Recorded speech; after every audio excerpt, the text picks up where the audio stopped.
ரொம்ப ரீசெண்டாக ஆக்ட்ரஸ் குஷ்பு அவர்கள் பேசின ஒரு சில விஷயம் தமிழகம் முழுவதும் மிகப்பெரிய அதிர்வலையை கிரியேட் பண்ணியிருந்திருக்கு. அண்ட் அது மட்டும் இல்லாமல் நிறைய பேர் குஷ்பு அவர்களுக்கு எதிர்ப்பு தெரிவிச்சுட்டு வந்துட்டு இருக்க நிலையில இப்போ ஆக்ட்ரஸ் அம்பிகா அவர்களும் ஒரு எதிர்ப்பு தெரிவிச்சிருக்காங்க குஷ்பு அவர்களுக்கு எதிராக. ஸோ குஷ்பு அவர்கள் என்ன பேசினாங்க அப்படின்னா, கொஞ்ச நாளைக்கு முன்னாடி ஒரு சில ரிப்போர்ட்டர்ஸை மீட் பண்ணி குஷ்பு அவர்கள் பேசிக்கிட்டு இருந்தாங்க. ஸோ பேசிகிட்டு இருக்க போது குஷ்பு அவர்கள் என்ன சொன்னாங்க அப்படின்னா, மகளிர் உதவி தொகை அப்படின்னு சொல்லிட்டு 1000 ரூபாய் பிச்சை காசு கொடுக்கறதுனால யாருக்குமே எந்த விதமான உதவியும் கிடையாது அப்படின்ற மாதிரி குஷ்பு அவர்கள் அந்த பிரஸ் மீட்ல சொல்லியிருந்தாங்க.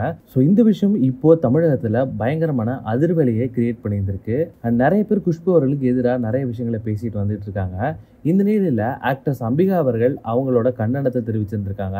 ஆக்ட்ரஸ் அம்பிகா அவர்கள் என்ன சொல்லியிருந்திருக்காங்க அப்படின்னா, மக்களுக்கு உதவி செய்தாலோ அல்லது மக்களுக்கு நன்மை செய்தாலோ அதை ஆதரிக்கணும். நம்ம அதை ஆதரிக்கல அப்படின்னா அதை பத்தி நம்ம பேசாம இருக்கணும். இந்த மாதிரி அவமதிக்கிற மாதிரியான வார்த்தைகள், பிச்சை அப்படின்ற மாதிரியான அவமதிப்பான வார்த்தைகளை பயன்படுத்தவே கூடாது.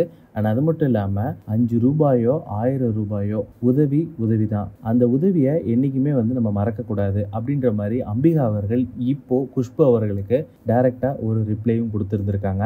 அண்ட் இந்த விஷயம் இப்போ சோஷியல் மீடியாவில் பயங்கர வைரலாக பரவிட்டு இருந்துட்டு இருக்கு. ஸோ குஷ்பு அவர்கள் பேசுனது சரியா தப்பா அப்படின்ற உங்கள் கமெண்ட்டை கீழே கமெண்ட் பாக்ஸில் கமெண்ட் பண்ணுங்க. மறக்காம V Talkies YouTube channel subscribe பண்ணி அந்த பெல் ஐகானை தட்டி விட்டுருங்க.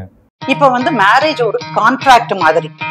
தாம்பத்தியம்ங்கிறது மோஸ்ட்லி என்ன சார் சொல்லுங்க? அடிப்படையில என்ன? Licence to have sex according to me.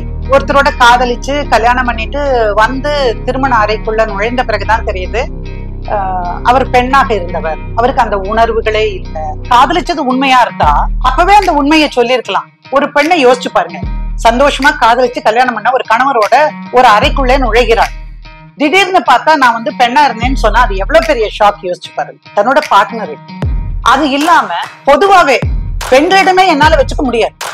எந்த பெண்ணாக இருந்தாலும் அவங்களுக்கு இம்பார்ட்டன்சி அப்படிங்கிறது அதிகரிச்சிருக்கு. ஒரு பைத்தியக்காரனை கல்யாணம் பண்ணி வச்சிடறாங்க. எப்படி வாழ முடியும்? நீ எங்கேயாவது இருந்துக்கோ, நான் ஒரு குழந்தைய பத்திட்டு நான் போய் எங்க அம்மா வீட்டுல உட்காந்துப்பேன்.